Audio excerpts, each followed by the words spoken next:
kuasa asing di tanah Melayu merujuk kepada kehadiran kuasa barat seperti Portugis, Belanda, dan British secara meluas dalam pemerintahan atau pentadbiran masyarakat tempatan. Peluasan kuasa ini boleh berlaku dalam beberapa keadaan seperti penaklukan atau melalui perjanjian yang ditandatangani antara kuasa asing. Faktor yang pertama adalah faktor ekonomi. Ekonomi merupakan faktor terpenting yang mendorong peluasan kuasa British di tanah Melayu. Revolusi perusahaan di Eropa menyebabkan Britain memerlukan bahan-bahan mentah. Britain memerlukan tanah jajahan yang dapat memenuhi keperluan itu. Secara kebetulan, negeri-negeri Melayu kaya dengan bahan mentah yang diingini British. Selepas revolusi perusahaan, Amerika Syarikat dan British muncul sebagai pengimport biji timah yang terbesar. Permintaan biji timah semakin meningkat. Harga biji timah yang melambung menyebabkan negeri-negeri Melayu yang kaya dengan biji timah semakin penting. Ramai pelabur berminat melabur di tanah Melayu. Setelah monopoli perniagaan dengan Cina dibubarkan pada tahun 1883, golongan saudagar dibenarkan menjalinkan hubungan secara langsung dengan China. Akibat perkembangan ini, golongan saudagar di negeri-negeri selat hilang kuasa monopoli perniagaan yang dimiliki sebelum itu. Golongan saudagar mendesak British supaya campur tangan untuk memulihkan keamanan. Seterusnya, bimbang campur tangan kuasa barat lain. Selepas tahun 1870, keadaan politik mula berubah apabila kuasa-kuasa asing seperti Belanda, Italia, Prancis, Rusia, dan Jerman mula bersaing untuk mendapatkan tanah jajahan. British paling mencurigai Jerman. Hal ini karena selepas penyatuan negara tersebut, Jerman mula melancarkan serangan agresif yang mengancam kedudukan Britain. Golongan pemodal menggunakan faktor kebimbangan untuk menguatkan lagi tuntutan supaya British campur tangan di negeri-negeri Melayu. Selain itu, perubahan politik dan dasar Britain.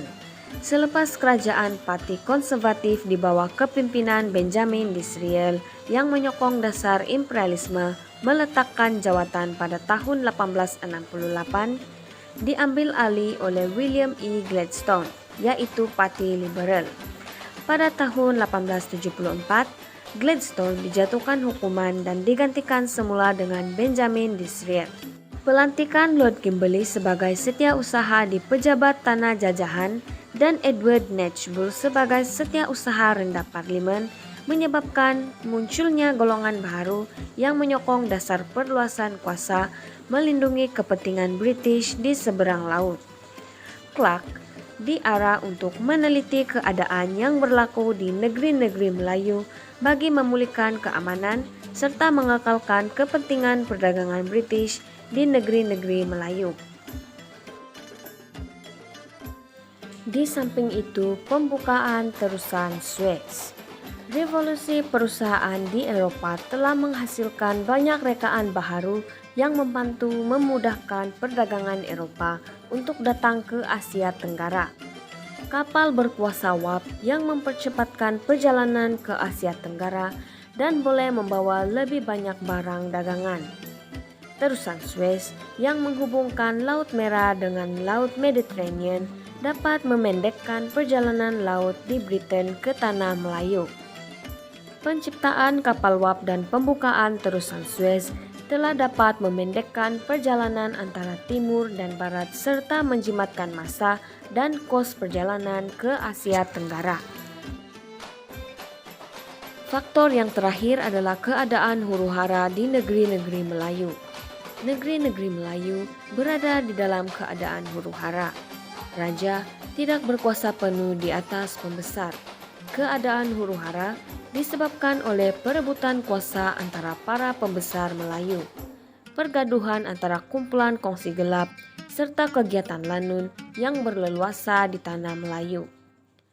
Huru-hara juga disebabkan oleh perang saudara yang tercetus di tanah Melayu seperti Perak, Pahang, dan Selangor. Perang tersebut memaksa British untuk campur tangan, bertujuan untuk memulihkan keamanan bagi memastikan kepentingan ekonomi mereka tidak terancam akibat keadaan huru-hara yang berlaku itu. Kesimpulannya, campur tangan kuasa asing telah menyebabkan perubahan faktor politik, terutamanya para pembesar di negeri-negeri Melayu, kehilangan kuasa dan sultan masih berkuasa, tetapi atas nasihat presiden.